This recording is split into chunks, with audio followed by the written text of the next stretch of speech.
चला क्विकली आपण टेस्ट घेऊया, बघूया कोणाला किती किती येते.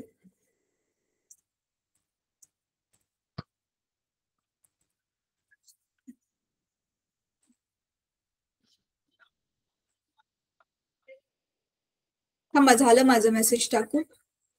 आपण आता टेस्ट घेऊया. टेस्ट ही आहे की तुम्ही कोणी कोणी मला सांगा डोळ्याचा अभ्यास करून आले. मानवी डोळ्यामध्ये कुठले भाग आहेत, अवयव आहेत, अंगे आहेत आणि व्यवस्थित त्याचा अभ्यास करून आलाय. ठीक आहे, चला एक एक क्वेश्चन मी विचारेल, मला उत्तर द्यायचंय. हँड रेज करा प्लीज आणि स्वतःशी प्रामाणिक राहून आन्सर्स द्या. मग आपण पुढचा जो भाग आहे तो खूप इम्पॉर्टंट आहे तुमच्या 10वीच्या बोर्डाच्या पेपराच्या अनुषंगाने. ठीक आहे मुलांनो, मानवी डोळ्याचा भाग जिथून चालू झालाय ना, त्या अर्ध्या धडावरती काही वेटेज दिलेलं असतं बोर्डाच्या परीक्षेत आणि त्याच्या आधीच नुसतं जे भिंगांशी संबंधित होतं त्याच्यावरती काही वेटेज दिलेलं असेल. आणि तिसरा पार्ट हा धड्याचा हा असेल ज्यावेळी आपण ते सगळे सूक्ष्मदर्शकांचा अभ्यास करणार आहे. तर त्याच्यावरती त्या सूक्ष्मदर्शकावरती पण आधारित एखादा प्रश्न तर येणारच. ठीक आहे, सो मी जसं आधी पण तुम्हाला सांगितलं, आज पुन्हा सांगते की हा जो आहे तो खूप खूप खूप जास्त महत्वाचा आहे.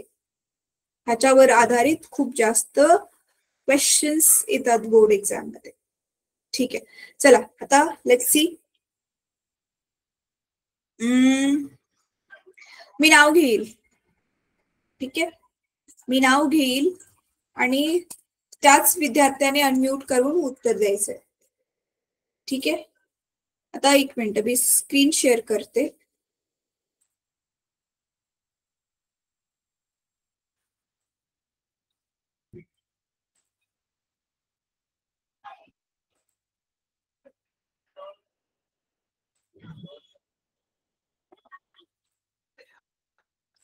त्याच्यामध्ये मी काय करणार आहे मुलांनो, स्क्रीन मध्ये मानवी डोळा दाखवणार आहे, त्याच्यामध्ये अवयवांना नंबर दिलेत, ते नंबर ओळखून मला तुम्ही नावं सांगायची आहेत. ठीक आहे,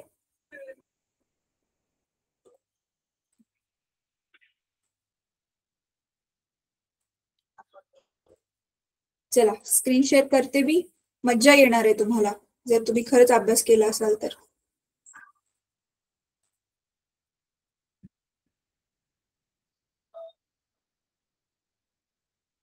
दिसते? तर बघा इकडून चालू होते 1 2 3 4 5 6 7 8 9 10 11. तर आपल्याला एवढे सगळे तर भाग नाहीयेत, पण जो जो भाग आहे त्याच्यानुसार मी विचारत जाईल, तुम्ही मला सांगत जायचं. चला 1 नंबरने चालू करूया. भूमिका. बेटा 1 नंबरला जो लेबल केलाय तो कुठला अवयव आहे? भूमिका. हा, ज्यांना माहितीये ते हँड रेज करू शकतात. मी चॅट ओपन करते, तुम्ही चॅटमध्ये पण, माझ्या चॅट ओपनच आहे ऑलरेडी, चॅटमध्ये पण तुम्ही आन्सर टाकू शकता. जयेश लेकाट्यालाच माहितीये ते काय आहे, बाकीच्यांना काय माहिती नाहीये.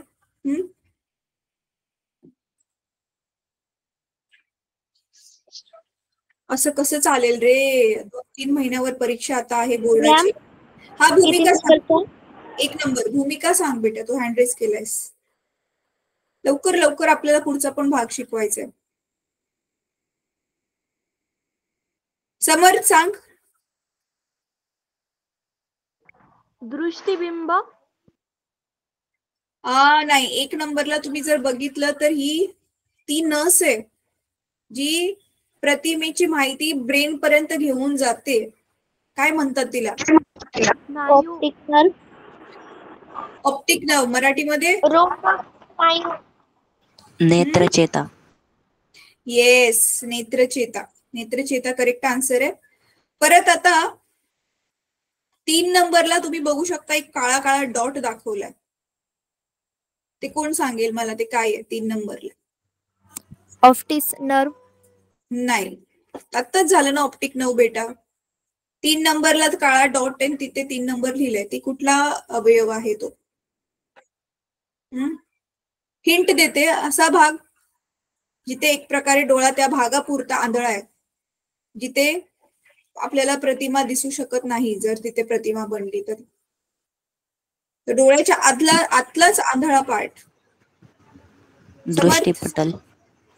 नाही, दृष्टीपटल नाही. हा समर्थ सांग. दृष्टिबिंब.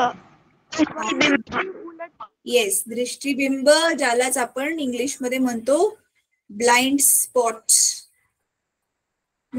ब्लाइंड स्पॉट नाव दिलेलं ना आपण त्याला, ब्लाइंड आहे तो स्पॉट. ठीक आहे, आता पुढचा भाग 4 नंबर. 4 नंबर काय आहे? यश, जयेश. रक्तपटल. 4 नंबर येलो कलरचा भाग आहे रे, ते काय आहे? हे साक्षी. रेटिना. रेटिना. रेटिनालाच आपण मराठीत काय म्हणतो? जिथे नाही, जिथे आपली प्रतिमा बनते, पडदा आहे तो, डोळ्याचा पडदा मराठीत आपण म्हणतो. त्याला काय म्हणतात? ज्याच्यावरती प्रतिमा बनते तो भाग कोणता आहे? दृष्टीपटल ना. रेटिना म्हणजे डोळ्याचा पडदा. दृष्टीपटलच म्हणतात त्याला. हो, नाही, काही तर म्हणणार आहे. Yes ma'am. ठीक आहे, चला आता पुढे 8 नंबरचा भाग. 8 नंबर. अभय सांग बेटा, हे तर किती सोपं आहे. लेन्स. लेन्स. लेन्सला आपण मराठीत काय म्हटलेलं? नेत्रभिंग. नेत्रभिंग. लेन्स म्हणजे भिंग, आई लेन्स म्हणतात म्हणजेच नेत्रभिंग. ठीक आहे, पुढचा पाठ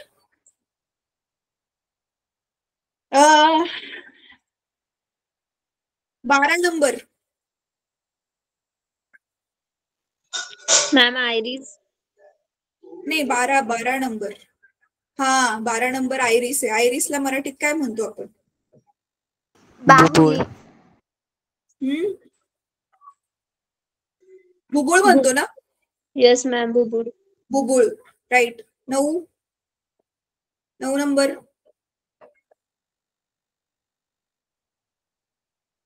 9 नंबर बाहुली. कॉर्निया.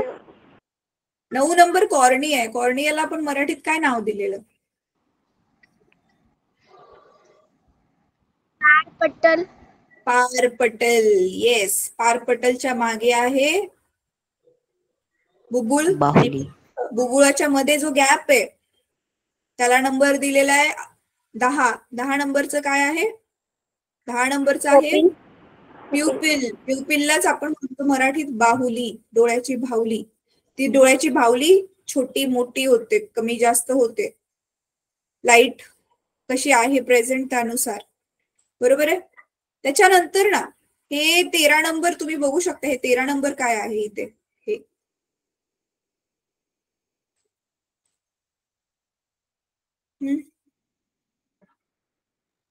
13 नंबर काय आहे? हे Sakshi. Ciliary muscles. Ciliary muscles. Ciliary मसल्सला मराठीत काय म्हणतात?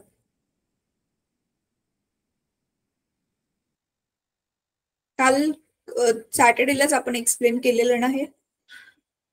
ते मसल्स काय काम करतात? लेन्सला पकडून ठेवतात आणि लेन्सला छोटं मोठं करतात. बरोबर आहे. बर, ठीक आहे. समर्थ, तुला काय बोलायचंय बेटा?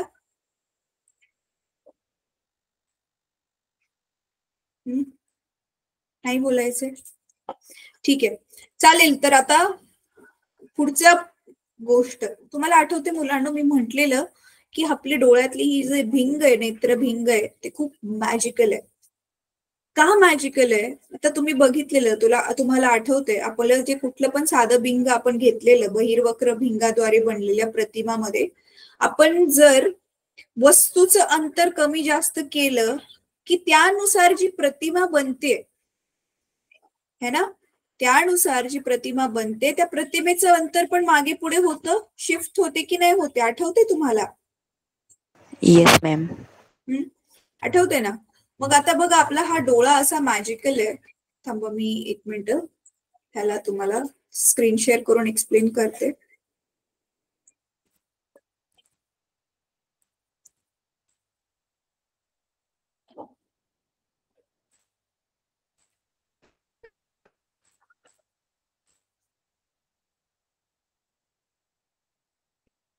बघा ही आकृती आहे, ठीक आहे.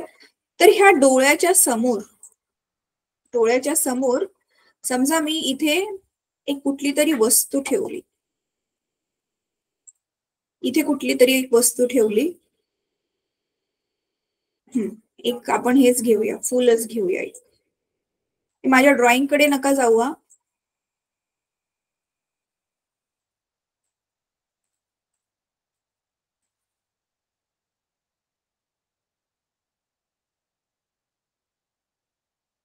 चला हे असं एक फूल ठेवलं डोळ्याच्या समोर. आता हे जे फूल आहे हे इथे जवळ असलं तरी सुद्धा काय होणार आहे, इथे त्याची आकृती बनणार आहे अशी उलटी फुलाची. बरोबर आहे, इथे अशी उलटी आकृती बनेल ह्या फुलाची, हो की नाही? आणि मग आपल्याला हा कुठे जाईल, इथून हा सिग्नल जाईल ब्रेनला जाईल आणि ब्रेन काय करेल, ती आकृती आपल्याला परत सुलटी करून, प्रतिमा सुलटी करून आपल्याला तो दाखवेल. आता हे फुल इथे असलं किंवा आता हे फुल इथे असलं तरी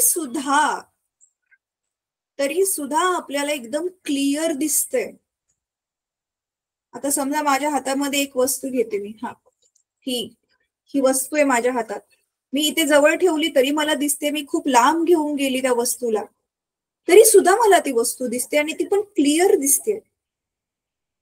जेव्हा की आपण बघितलंय की आठवतंय तुम्हाला ज्या आकृत्या आपण काढलेल्या, की आपली असं आपण हा प्रिन्सिपल ऍक्सिस घेतलेला आणि आपण ही लेन्स काढलेली, हे बहिर्वक्र जे आहे ते भिंग काढलेलं, बरोबर आहे. तर जर वस्तू इथे ठेवली तर आपल्याला इथे कुठेतरी आकृती मिळत होती आणि वस्तू जवळ घेतली तर ती आकृती लांब जात होती. आठवते तुम्हाला, हो की नाही मुलांना? Yes ma'am. ठीक आहे.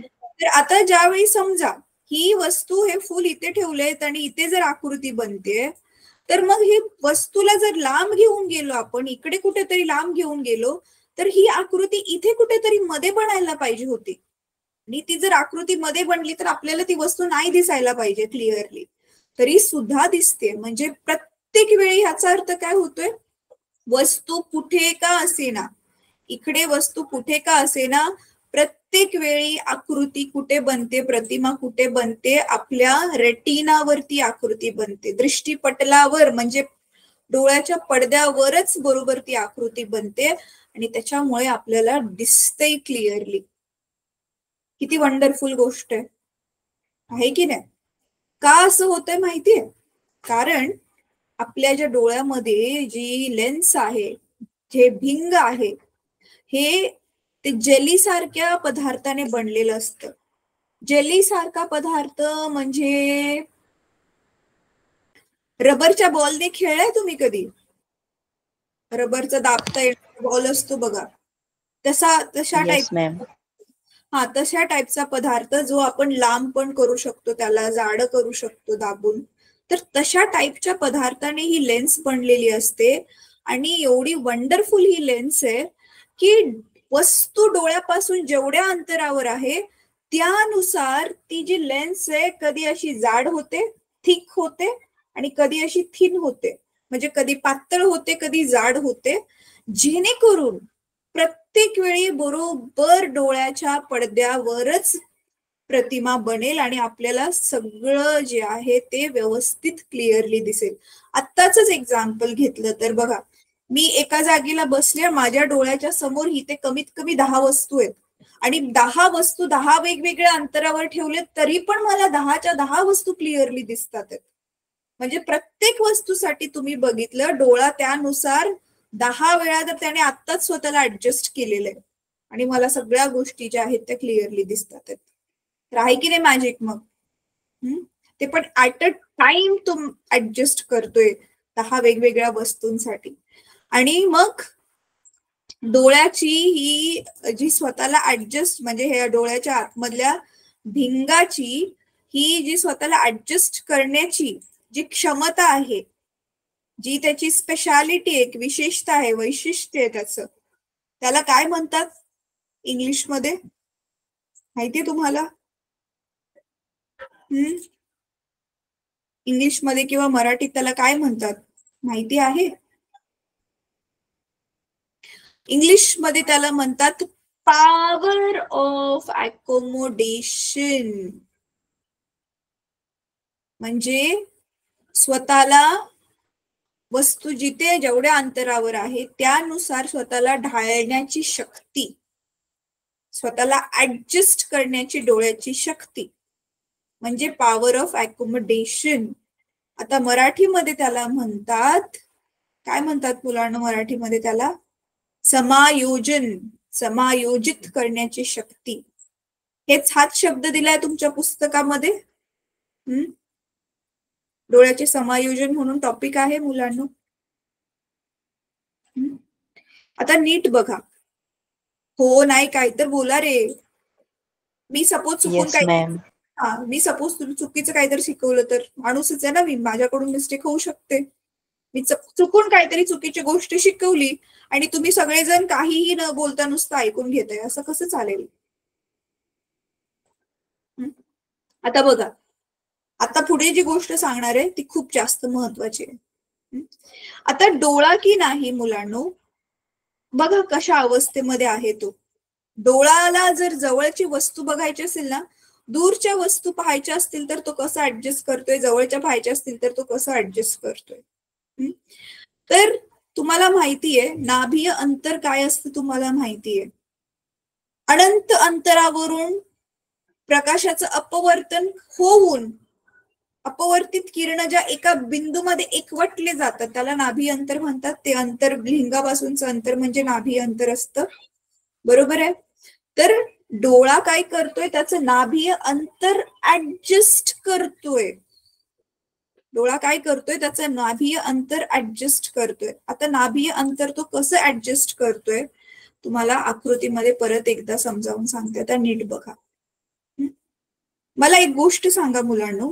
आता ह्या प्रश्नाचं नक्की प्लीज डोकं लावून, चुकीचं असलं तरी चालेल पण डोकं लावून जरा मला उत्तर द्या. समजा मी ना एक अशी खूप जाडीवाली लेन्स घेतली, अशी एकदम जाडवाली लेन्स घेतलीये मी, आणि माझ्याकडे दुसरी लेन्स आहे ती अशी एकदम पातळवाली लेन्स आहे, ठीक आहे? आणि मी काय करते, त्या दोन्ही लेन्सचं मला, दोन्ही भिंगांचं मला नाभी अंतर शोधायचंय. म्हणून असं इनफायनाईट अंतरावरती मी कुठली तरी एक वस्तू ठेवली. समजा इथे असं मी डॉट डॉट डॉट लावले आणि इथे कुठेतरी मी इनफायनाईट अंतरावरती इथे एक वस्तू ठेवले, इथे पण एक इनफायनाईट अनंत अंतरावरती वस्तू ठेवली. मग तुम्हाला माहितीये त्याच्यावरून जे असे पॅरलल समांतर किरण पडून ते काय होणार आहेत, ते इकडे कुठेतरी काय होणार आहेत, ते अपवर्तित होणार आहे. आणि ज्या बिंदूमधून ते अपवर्तित होणार आहे तेच आपल्याला काय भेटणार आहे, इथे फोकल लेंथ भेटणार आहे, बरोबर आहे? हो की नाही? मला एक गोष्ट सांगा, मला एक गोष्ट सांगा, जे जाड भिंग आहे, जे जाड भिंग आहे त्याची नाभीय अंतर जास्त असेल की जे पातळ भिंग आहे त्याचं नाभीय अंतर जास्त असेल?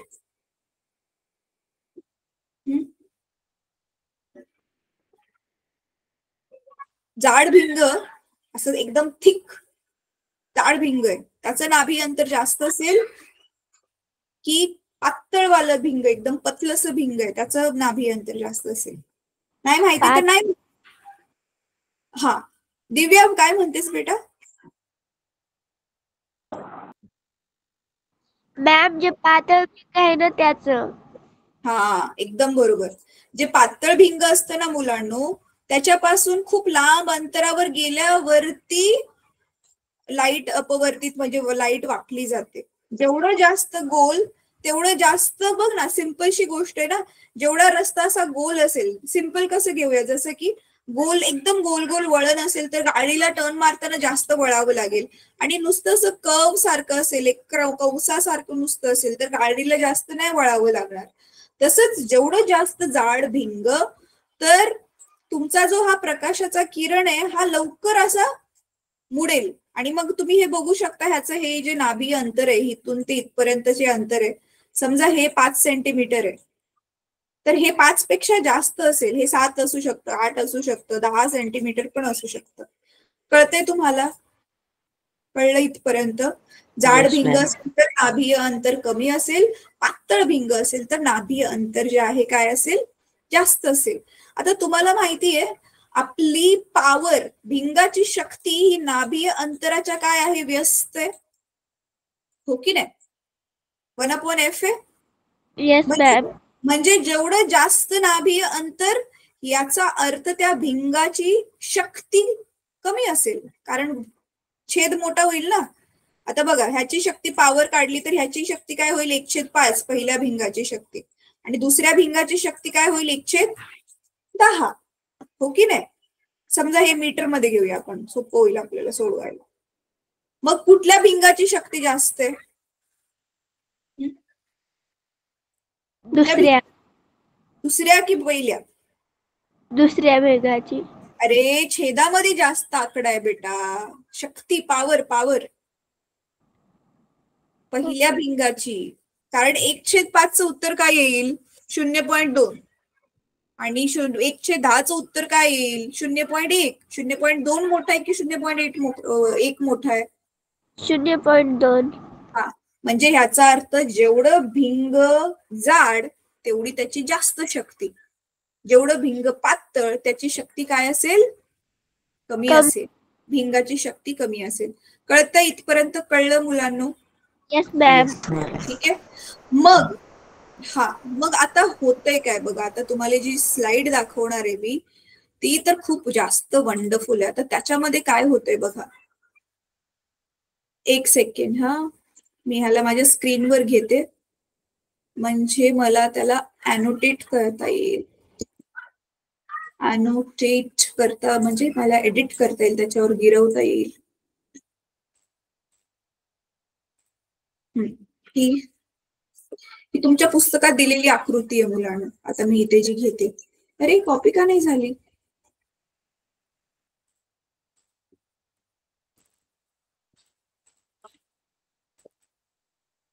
कॉपी नाही होते, थांबा.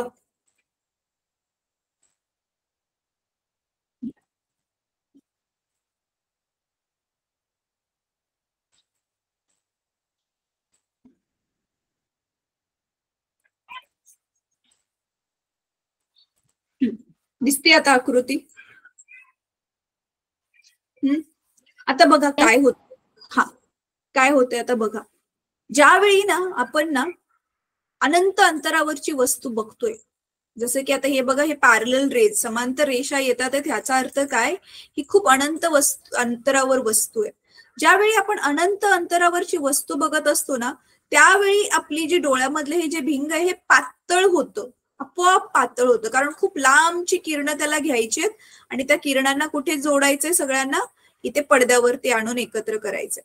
म्हणून ज्यावेळी आपण अनंत अंतरावरची वस्तू बघतोय, तुम्ही बघू शकता भिंगांचा आकार, हे इथला आकार बघा पातळ आहे आणि इथला आकार बघा जाड आहे. ठीक आहे. तर मग अनंत अंतरावरच्या वस्तू बघताना आपला जो डोळा आहे तो रिलॅक्स्ड स्टेट मध्ये असतो. रिलॅक्स्ड स्टेट म्हणजे काय, आरामाच्या अवस्थेमध्ये असतो. डोळ्यावर ताण पडत नाही त्यावेळी, कारण नॉर्मली आपला डोळा जसा आहे तसंच लांबच्या वस्तूंना व्यवस्थित क्लिअरली बघू शकतो. एक जो नॉर्मल माणसाचा डोळा असतो, ज्याला कुठलाच डोळ्याचा विकार नाहीये, विकार इन द सेन्स म्हणजे काही प्रॉब्लेम नाहीये, दृष्टी दोष नाहीये डोळ्याचा कुठलाच, तो डोळा अनंत अंतरावरच्या वस्तूंना पण क्लिअरली बघू शकतो. जसं की आपण आकाशामधले तारे बघतो, अनंत अंतरावर आहेत ते तारे, तरी पण ते तारे आपल्याला एकदम क्लिअरली दिसतात. कोणाला क्लिअरली दिसतील?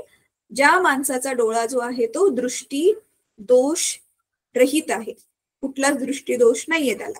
तर सांगायचं ओव्हरऑल काय सांगितलं मी, की लांबची वस्तू बघताना आपला डोळा आरामाच्या अवस्थेत असतो, डोळ्यावर ताण पडत नाही. पण आता तुम्हाला ना मी खूप छोटं छोटं लिहिलेलं वाचायला दिलं तर आपण नॉर्मली काय करतो, डोळे असे छोटे करतो की नाही आणि बघायचा प्रयत्न करतो. त्याच्यावर डोळ्यावर ताण येतो त्यावेळी. का ताण येतो?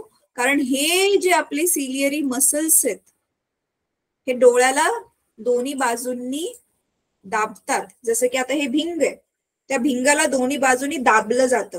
मग ते भिंग काय होतं, दाबल्यामुळे असं जाड होतं आणि म्हणून मग जाड झाल्यानंतरच मग हिथून बघा, ही जवळ इथे वस्तू ठेवली ना म्हणून इथली किरणे येतात आणि मग त्याची अपवर्तन होऊन मग इथे ती किरण जोडली जाणार आणि इथे त्याची काय बनणार, प्रतिमा बनणार.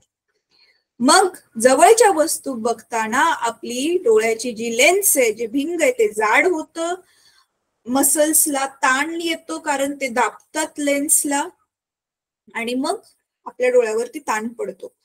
म्हणजे जवळच्या वस्तू बघताना डोळा जो आहे हा ताणलेल्या अवस्थेत आहे, अंडर टेन्शन आहे तो, आणि लांबच्या वस्तू बघताना तो रिलॅक्स्ड अवस्थेत म्हणजे आरामाच्या अवस्थेमध्ये आहे. म्हणून बघा, तुम्हाला शाळेमध्ये ज्यावेळी शिकवलं गेलं असेल डोळ्यांची निगा कसं राखायची किंवा डोळ्यांच्या डॉक्टरांकडे तुमची तपासणी वगैरे झाली असेल तर डॉक्टर्स काय सांगतात की खूप जास्त वेळ वाचत नाही बसायचं, कंटिन्यू मधनं थोडासा ब्रेक घ्यायचा, जवळून टीव्ही नाही बघायचा, जवळून सारखा मोबाईल नाही बघायचा. कारण काय होतं माहितीये, चष्मा लागतो. का चष्मा लागतो? तुमचा डोळा कंटिन्यू असं ताणलेल्या अवस्थेत राहतोय नॉन स्टॉप. मग तुमची जी भिंग आहे त्याचा जो हा लवचिकपणा आहे तो लवचिकपणा हळूहळू काय होतो, कमी होतो. आता जसं बघा, मी असं बसले तुमच्या समोर लॅपटॉपच्या, असं मी खूप वेळ बसली तर माझी मान पण तर आकडते ना. आकडते म्हणजे काय, मला नॉर्मल दुसऱ्या मुवमेंट करताना काय होतोय, त्रास होतोय. कारण माझे ते जे मसल्स आहेत, ज्या नसा आहेत म्हणा, सेल्स आहेत, टिश्यूज आहेत, उती आहेत, माझ्या मसल्स, स्नायू जे आहेत ते स्नायू एकाच पोझिशन मध्ये राहून राहून त्या स्नायूंना तसंच राहायची सवय होऊन जाते. त्यांची फ्लेक्झिबिलिटी म्हणजे त्यांचा लवचिकपणा काय होतो, कमी होतो असं. इथे पण तेच होतंय. आणि त्याच्यामुळे मग काय होतं, हा ज्यावेळी खूप जवळच्या वस्तू वारंवार बघतोय, मग ज्यावेळी लांबची वस्तू बघायची, ज्यावेळी त्याला जाडपणापासून परत पातळ व्हायचंय, तो पूर्णपणे पातळ नाही होऊ शकत. असं नाही की तो पातळच होत नाही. आधी जो नॉर्मली असा पातळ होता तो अशापासून असंच पातळ होईल, थोडासा कमी पातळ होईल. आणि मग त्याच्यामुळे काय होतं, लांबच्या वस्तू नीट दिसत नाहीत. आणि ह्याच्यामुळेच मग पुढे जाऊन मग लांबच्या वस्तू बघण्यासाठी मग काय लागतो, चष्मा लागतो. ह्याच्या उलट पण होऊ शकतं, काही जणांना जवळच्या वस्तू दिसत नाही त्यांना मग जवळचा चष्मा लागतो. मग हेच आता पुढे दृष्टी दोष काय आहेत हे आपण जाणून घेणार आहोत. ठीक आहे. दृष्टी दोषामध्ये आता होतंय काय बघा, एकच गोष्ट होते की डोळ्याची साईज मुळे किंवा दुसऱ्या काही कारणांमुळे इथे जिथे दृष्टीपटलावर जी प्रतिमा बनायला पाहिजे ती न बनता इथे मध्ये कुठेतरी म्हणजे डोळ्याच्या आतमध्येच कुठेतरी प्रतिमा बनते किंवा डोळ्याच्या बाहेर प्रतिमा बनते. त्याच्यामुळे आपल्याला नीट दिसत नाही. त्यालाच दृष्टीदोष म्हणतात. आता हा दृष्टीदोष का उद्भवतो त्याची तीन कारणं असतात. एक करून आपण ती कारणं जाणून घेऊयात. ठीक आहे. आणि दृष्टीदोष किती प्रकारचे? दृष्टीदोष 3 प्रकारचे आहेत. जवळचं दिसत नाही, पहिला दृष्टीदोष. लांबचं दिसत नाही, दुसरा दृष्टीदोष. आणि हळूहळू माणूस जसा म्हातारा व्हायला लागतो तर आपले सगळ्याच शरीरामधले अवयव माहिती हळूहळू कमी काम करतात. मग वयानुसार जे आहे आपल्या भिंगाचा लवचिकपणा तसं पण कमी होत जातो हळूहळू. त्याच्यामुळे मग म्हातारपणी पण चष्मा लागतो कंपल्सरी. कारण भिंग जेवढं जाड पातळ व्हायला पाहिजे ते होत नाही, कारण त्याचा लवचिकपणा कमी झालाय. मग काही लोकांना जवळचं पण नाही दिसत, लांबचं पण नाही दिसत, त्यांना मग डबल लेन्स वाला चष्मा लागतो. दोन्ही, जवळचा पण आणि लांबचा दोन्ही पण काच असलेला चष्मा लागतो मग. तर तो एक दृष्टीदोष आहे. एक आहे वयानुसारचा आणि दुसरे हे 2, तर टोटल असे 3 दृष्टीदोष आहेत. मला कोणी नाव सांगेल का ह्या 3 दृष्टीदोषांचं? आपण एक एक करून आता बघूयात.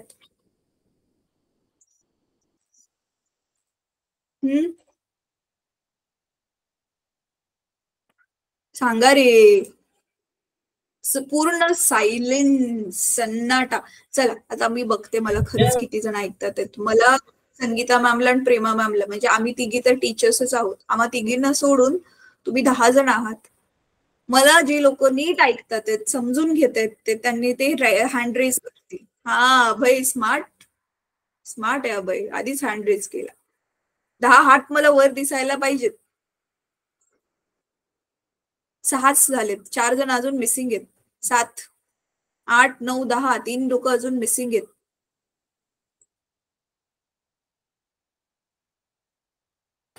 मॅम तुम्ही आता काय विचारलं मी म्हणून क्लास कट झाला. अजून मिसिंग. ठीक आहे, चला मुलांनो, इट्स ओके जयेश. मुलांनो प्लीज रे, इंटरॅक्ट करा, काही तर बोला. आपण ना एक दिवशी असंच काहीतरी गप्पा मारूया, म्हणजे कदाचित तुम्हाला बोलायची थोडी सवय होईल. असं का करता, का नाही बोलत तुम्ही लोक? मग असं वाटतं की मी एकटीच आहे क्लासमध्ये. एकतर आपण ऑनलाईन भेटतोय, तुम्ही मला दिसत नाहीये, आवाज पण नाही येते, मला असं वाटतं मी स्वतःच बोलतेय. भिंतींशी बोलते, माझ्यासमोर तर भिंतच आहे ना, असं वाटतं. मग अरे परत मी हीच स्क्रीन शेअर केली, एक सेकंड. चला आता हा पहिला दृष्टीदोष आज बघून आपण कंप्लीट करूया. ह्याला नीट लक्ष देऊन बघा.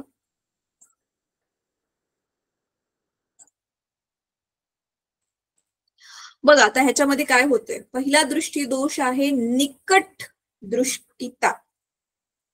निकट दृष्टिता म्हणजे काय? निकट, निकटची दृष्टी चांगली आहे असा त्याचा अर्थ आहे बरं का, उलट नका समजून घेऊ. निकट दृष्टिता म्हणजे जवळचं दिसत नाही असं नाहीये. हे ह्या ज्या पद्धतीने अर्थ दिलाय तोच.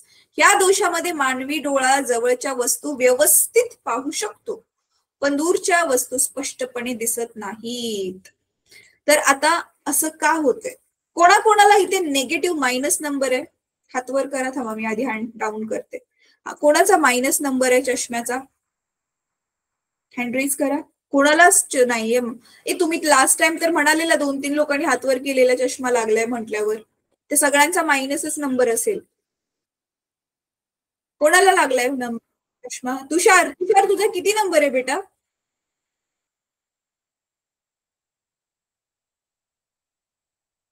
तुषार नंबर किती आहे?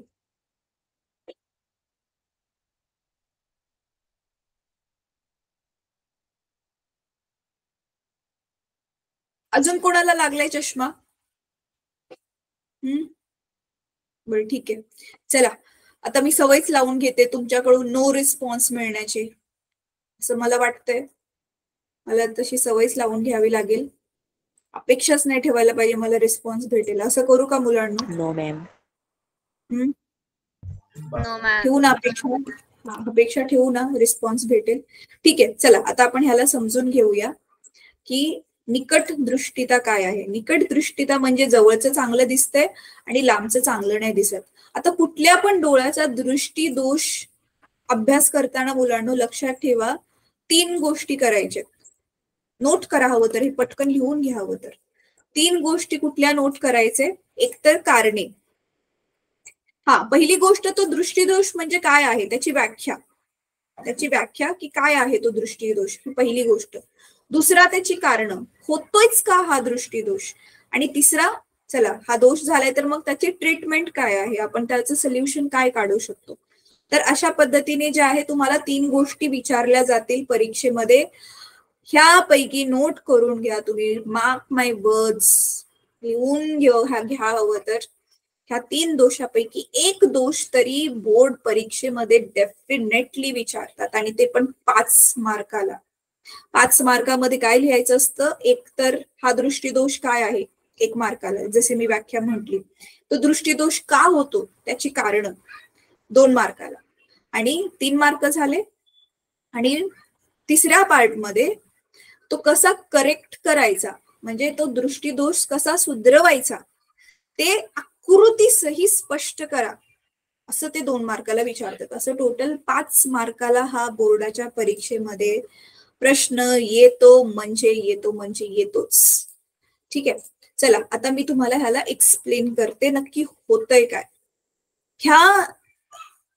ह्याच्यामध्ये काय होतंय मुलांनो, जवळचं नीट दिसते पण लांबचं नीट नाही दिसत आहे. ह्याची कारण काय असू शकतात? ह्याची कारण असू शकतात 3. ह्याचा अर्थ काय आहे की त्या माणसाची जी लेन्स आहे, जवळचं नीट दिसते म्हणजे ती जाड बरोबर होते, बरोबर आहे. जवळचं बघण्यासाठी लेन्स जाड व्हायला पाहिजे ना, ती जाड बरोबर होते. पण लांबचं बघताना त्याची जी लेन्स आहे ती जेवढी पातळ व्हायला पाहिजे तेवढी पातळ नाही होते. बरोबर बोलतेय मी? म्हणजे तो लांबचं बघताना त्याची लेन्स जेवढी पातळ व्हायला पाहिजे तेवढी होत नाहीये. बघा आता इथे बघू शकता, ही जवळ वस्तू ठेवलेली आहे. तर जवळची वस्तूची जी इथे प्रतिमा बनली आहे ती एकदम बरोबर 0.1 बनली. तर म्हणून इथे जवळच्या वस्तू स्पष्ट दिसतात, म्हणजे बरोबर रेटिनावरती त्याची काय बनली, दृष्टीपटलावरती त्याची प्रतिमा बनलेली आहे, राईट. पण प्रॉब्लेम कुठे आहे, दूरच्या वस्तू बघताना ही बघा इथे प्रतिमा बनली आहे, म्हणजे डोळ्याच्या पडद्याच्या समोर बनली, पडद्यावर नाही बनली, डोळ्याच्या पडद्याच्या समोर, म्हणजे मध्येच कुठेतरी प्रतिमा बनली आहे. त्याच्यामुळे दूरचं जे आहे जसं धुरकट दिसतं, ब्लर दिसतं, नीट स्पष्ट नाही दिसत. अशा ह्या डिफेक्टला, ह्या दृष्टीदोषाला मराठीमध्ये निकट दृष्टिता म्हणतात. इंग्लिशमध्ये सांगायला काय म्हणतात? इंग्लिशमध्ये ह्याला म्हणतात मायोपिया. काय म्हणतात? मायोपिया. ठीक आहे, तर ह्याची कारण काय आहेत मुलांनो? ह्याची कारण जी आहेत ती खूप असू शकतात. जसं पहिलं कारण मी सांगितलं, काही मुलं खूप जास्त जवळपास सारखं पुस्तक वाचतात किंवा मोबाईल वापरतात, सारखं टीव्ही बघतात, तर त्यांची आय लेन्स जी आहे ती काय बनते, परमनंटली जाडी होऊन जाते, ती पातळ होतच नाही मग जेवढी व्हायला पाहिजे तेवढी. त्याच्यामुळे मग त्यांना लांबचं नाही दिसत, म्हणून म्हणतात ना रे सारखं टीव्ही नका बघू, चष्मा लागेल. तर हे एक कारण आहे की परमनंटलीच लेन्स जाड झाली, जवळचं सारखं वाचून बघून. दुसरं कारण काय आहे? दुसरं कारण हे असू शकतं मुलांनो, जन्मापासूनच जो डोळ्याचा हा जो गोल भाग आहे ना, ह्या गोल भागाला काय म्हणतात रे? हा जो गोळ्याचा जो गोल भाग आहे ह्याचं काहीतरी नाव आहे.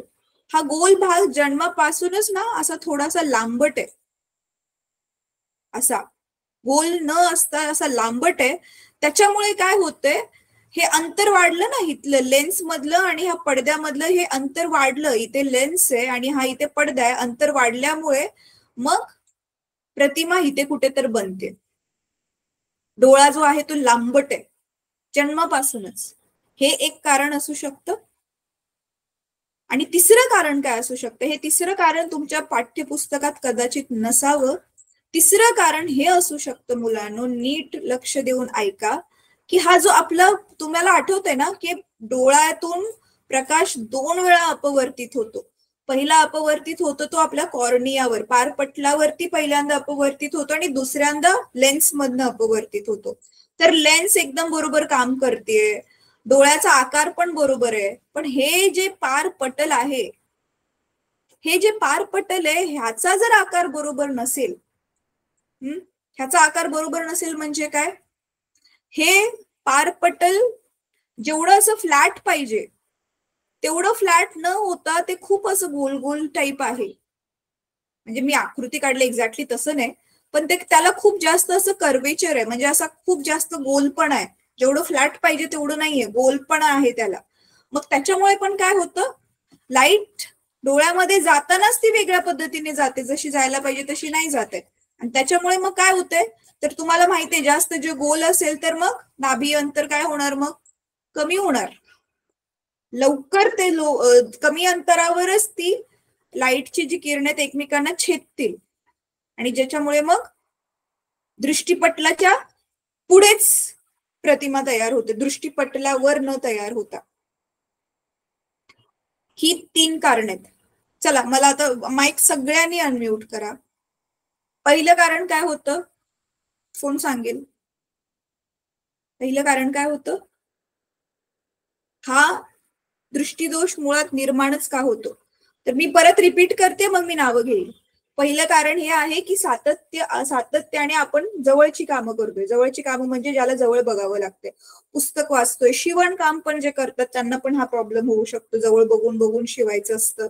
त्याच्यानंतर ना टीव्ही बघताय, मोबाईल वापरताय, ह्या सगळ्या जवळच्या कम्प्युटरवर काम करताय, ह्या जवळच्या कामं करून करून हा परमनंटली तुमची काय होते, डोळ्याचं भिंग जाडं होऊन जातं. त्याच्यामुळे लांबच्या वस्तू नीट दिसत नाहीत. हे पहिलं कारण. दुसरं कारण काय? डोळ्याचा आकार गोल नसताना तो लांबट असतो. ह्याला आयबॉल म्हणतात मराठीत, सॉरी इंग्लिशमध्ये. आयबॉलला मराठीत काय म्हणतात तुम्हाला माहिती मुलांनो? मी चेक करते. Eyeball in Marathi. त्या पुस्तकात हा शब्द बहुतेक नाही बघितला मी.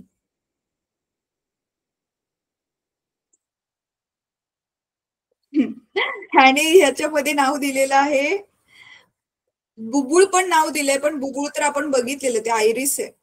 आणि याने नाव दिले, ट्रान्सलेशन दिलंय डोळा चेंडू. ठीक आहे, म्हणजे कदाचित मराठीमध्ये त्याचा व्यवस्थित नसेल, ट्रान्सलेशन वर्ड नसेल, पण ह्याला इंग्लिशमध्ये आयबॉल म्हणतात. आईचा बॉल असं त्याचा अर्थ घेतला जातो. तर मग हा आयबॉल गोल नसताना लांबट असतो, हे दुसरं कारण आहे. तिसरं कारण काय आहे? तिसरं कारण काय आहे? आता जस्ट मी एक्सप्लेन केलं.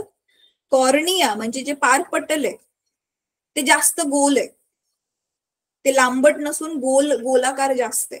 तर ही 3 कारण आहेत ज्याच्यामुळे तुम्हाला हा मायोपिया किंवा निकट दृष्टीता हा दृष्टीदोष होऊ शकतो. चला पटकन क्विकली रिपीट करूया. पहिलं कारण काय आहे? कोण सांगेल? हात वर करा. किती सोपं आहे रे. आताच मी तुमचं पाठ करून घेते, हे बोर्डात लिहायचंय तुम्हाला. हा सांग बेटा अभय. थँक्यू सो मच हात वर केल्याबद्दल. मॅम, जवळची कामं करण्याने, जसे मोबाईल, टीव्ही वाचल्याने, जवळचं वाचल्याने. Very good. येस, हे पहिलं कारण आहे. दुसरं कारण काय आहे जयेश? टी बॉल लांबट असतो. हा, आपला जो आयबॉल असतो तो लांबट असतो, गोल प्रॉपर आकाराचा नसून तो लांबट आहे. Very good. तिसरं कारण? तिसरं कारण कोण सांगेल? हात वर करा. लावण्या?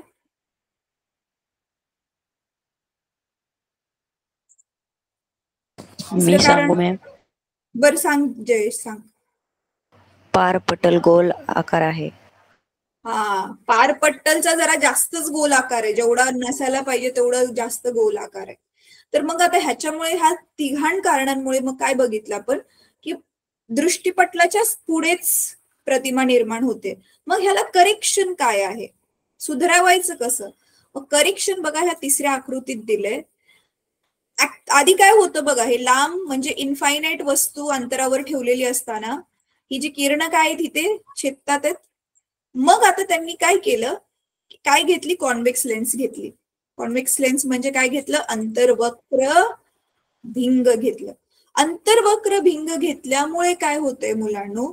तुम्हाला माहिती आठवते, अंतर्वक्र भिंगामुळे ज्या आकृत्या बनतात त्या काय बनतात? आता हा पार्ट खूप जास्त इंटरेस्टिंग आहे बरं का. हा पार्ट तुमच्या कदाचित टेक्स्टबुक मध्ये खूप डिटेलमध्ये एक्सप्लेन नसेल केला. ह्या पार्ट साठी डोकं लावायची गोष्ट आहे. बघा होतंय काय, तुम्हाला आठवते ना, हा अंतर्वक्र भिंगाच्या समोर अनंत अंतरावर वस्तू ठेवली असता, आठवते तुम्हाला?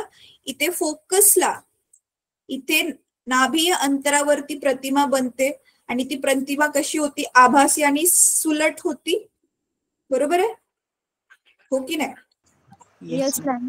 मग इथे पण तेच होते बघा. ही इथे समजा कुठली तरी वस्तू ठेवल्या, चला कॅन्डलची एक फ्लेमच ठेवलेली आहे, अशी नुसती फ्लेम घेऊया बरं का. तर ही कॅन्डलची फ्लेम, मग हे आपण जो चष्मा लावलाय हा अंतर्वक्र भिंगाचा, मग त्या कॅन्डलच्या फ्लेम पासून बघा ही जी किरणं आली आहेत, मग त्या कॅन्डलच्या फ्लेमची आकृती कुठे बनेल? इथे. बरोबर आहे? इथे आकृती बनेल त्या कॅन्डलच्या फ्लेमची, हो की नाही? Yes ma'am. म्हणजे आपण काय केलं, हे अंतर्वक्र भिंग हे बघू शकता तुम्ही, ही किरण इथे गेली आणि ती किरण इथून लांब जे आहेत ते अपवर्तित होतील आणि मागे आपण त्यांची डॉटेड लाईन काढून ही आपण काय बनवली, त्याची आभासी प्रतिमा बनली, ही कॉन्केव्ह लेन्स वापरून. आणि मग ही प्रतिमा मुलांनो वस्तूचं काम करते आपल्या डोळ्यासाठी. मग आता ह्या प्रतिमेमधून तुम्ही बघू शकता, ह्या प्रतिमेमधून ही दिसतात हिरवी किरण, मग ही इथे जाऊन ह्या प्रतिमेची आकृती इथे डोळ्याच्या बरोबर पडद्यावरती ही आकृती बनवतात. म्हणजे चष्म्यातून आपल्याला वस्तू डायरेक्ट न दिसता आपण काय केलं, वस्तूला जसं की चष्म्यातून शिफ्ट केलं जवळ प्रतिमेच्या फॉर्म मध्ये, मग ती अंतर्वक्र भिंगाने ती प्रतिमा जवळ आणली, म्हणजे प्रतिमा बनवले ऍज इफ जसं की त्याने ती वस्तू जवळ आणली आणि मग आपण तो डोळा जो आहे तो त्याला नीट बघू शकतो. आहे की नाही मॅजिकल? चांगली आयडिया लावली की नाही माणसाने? Yes ma'am. जसं की आता मला लांब, तुम्ही पुस्तक वाचता, लांब पुस्तक असं पकडलं दिसत नाही, मग तुम्ही जवळ घेता आणि मग तुम्हाला क्लिअर दिसतं. असं आता आपल्याला आकाशातले तारे बघायचे, तारे जवळ आणून हाताने बघू शकतो का? चला लांबून दिसत नाहीत, म्हणून मग कसे आणायचे? तर हाताने नाही आणू शकत, पण चष्म्याने आपण जवळ आणू शकतो, आहे ना? म्हणून म्हटलं हा आपला जो डोळा जो आहे तो इट इज व्हेरी मॅजिकल.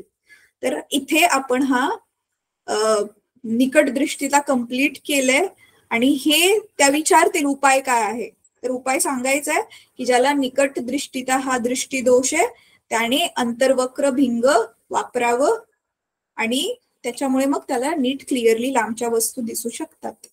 ठीक आहे, तर ह्या 5 गोष्टी, 5 मार्काच्या मध्ये ह्या 3 गोष्टी लिहायच्यात. आणि हो, ह्या तिन्ही पण आकृत्या व्यवस्थित ड्रॉ करायला यायला पाहिजेत. तर आता होमवर्क देते, पटकन होमवर्क नोट करा, मग आजचा क्लास आपण कम्प्लीट करूया. ठीक आहे, सांगू होमवर्क? Yes ma'am. लिहा पटकन. निकट दृष्टिता म्हणजे काय? निकट दृष्टिता म्हणजे काय, त्याची कारणे. निकट दृष्टिता म्हणजे काय, त्याची कारणे लिहा, त्याची कारणे लिहा. आणि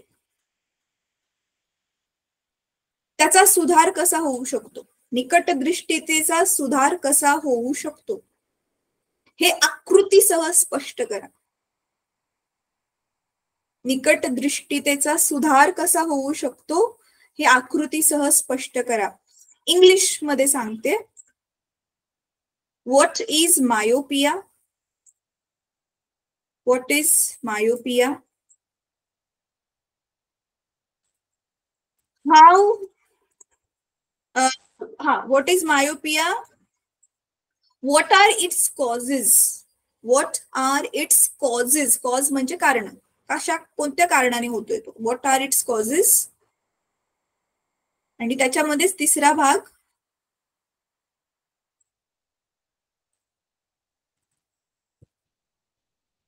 explain its correction with suitable diagram. Explain its correction with a suitable diagram.